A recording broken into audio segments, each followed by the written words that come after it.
Ketika hampir genap waktunya Yesus diangkat ke surga, ia mengarahkan pandangannya untuk pergi ke Yerusalem. Dan ia mengirim beberapa utusan mendahului dia. Mereka itu pergi lalu masuk ke suatu desa orang Samaria untuk mempersiapkan segala sesuatu baginya. Tetapi orang-orang Samaria itu tidak mau menerima dia karena perjalanannya menuju Yerusalem. Ketika dua muridnya, yaitu Yakobus dan Yohanes, melihat hal itu, mereka berkata, "Tuhan, apakah Engkau mau supaya kami menyuruh api turun dari langit untuk membinasakan mereka?" Akan tetapi ia berpaling dan menegur mereka. Lalu mereka pergi ke desa yang lain. Saudara-saudari yang terkasih, apa kepentingan Lukas menyebut kota Yerusalem untuk memulai bagian kedua Injilnya, yakni bab 9 ayat 51. Yerusalem adalah tujuan terakhir di mana Yesus dalam Paskah terakhirnya harus mati dan bangkit kembali, dan oleh karena itu menggenapi perutusan penyelamatannya. Inilah sebabnya Lukas memulai Injilnya dengan menyebut kota Yerusalem. Selama perjalanan Yesus ke Yerusalem, Lukas menceritakan berbagai peristiwa dan ajarannya.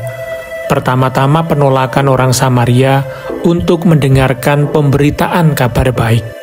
Ada dua poin yang bisa kita renungkan dari bacaan tersebut. Yang pertama, yang terdapat pada ayat 51 yang mengatakan, ketika hampir genap waktunya, Yesus diangkat ke surga.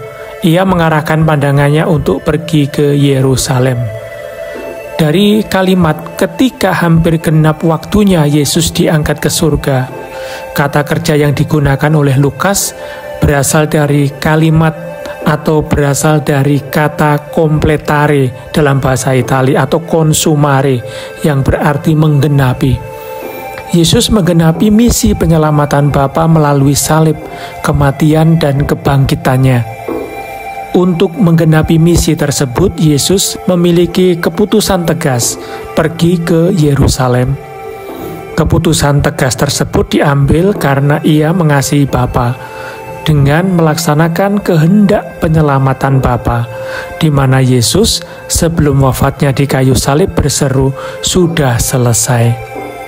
Hidup Yesus dipersembahkan untuk melakukan kehendak Bapa dan dia melaksanakannya dengan setia sampai kematiannya.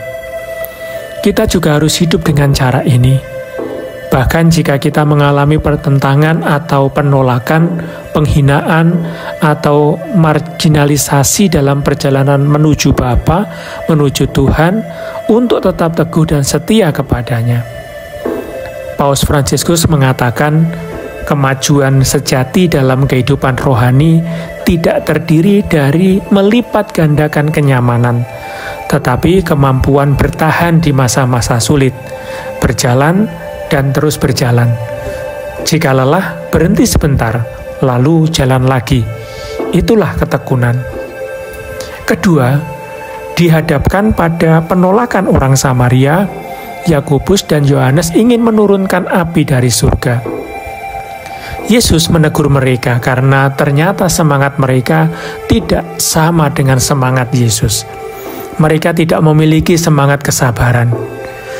Kita harus ingat kesabaran Tuhan terhadap kita, sehingga kita pun mesti memiliki kesabaran terhadap saudara-saudara kita dalam perjalanan dan peziarahan menuju Tuhan atas aneka dosa dan kelemahan, sehingga tidak segera menanggapi rahmat Tuhan. Tuhan ingin semua manusia diselamatkan dan memberikan putra tunggalnya di kayu salib untuk semua. Tuhan menganugerahkan seluruh kemungkinan untuk mendekati setiap manusia dan menuju dengan kesabaran ilahi saat di mana setiap hati terbuka terhadap kerahimannya. Bagaimana bisa sampai pada sikap yang demikian, yakni keputusan yang tegas, yang disertai dengan kesetiaan, ketekunan, dan kesabaran? Paus Fransiskus dalam doa Malaikat Tuhan atau Angelus pada tanggal 30 Juni tahun 2013 memberikan wejangan sebagai berikut. Keputusan teguh Yesus untuk melanjutkan perjalanan ke Yerusalem diambil dalam hati nuraninya, bukan keputusannya sendiri. Keputusan teguh tersebut diambil bersama Bapa.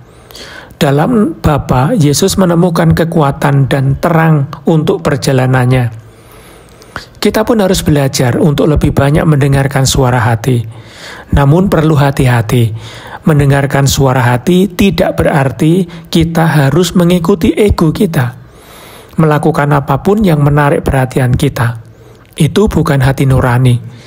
Hati nurani adalah ruang terdalam batin kita, di mana kita dapat mendengar dan mendengarkan kebenaran, kebaikan, dan suara Allah. Di ruang batin, inilah hubungan kita dengan Tuhan terjadi, yang berbicara kepada hati kita dan membantu kita untuk membedakan, menentukan jalan yang harus kita pilih. Dan setelah diputuskan, bergerak maju dan tetap setia, teguh, disertai kesabaran.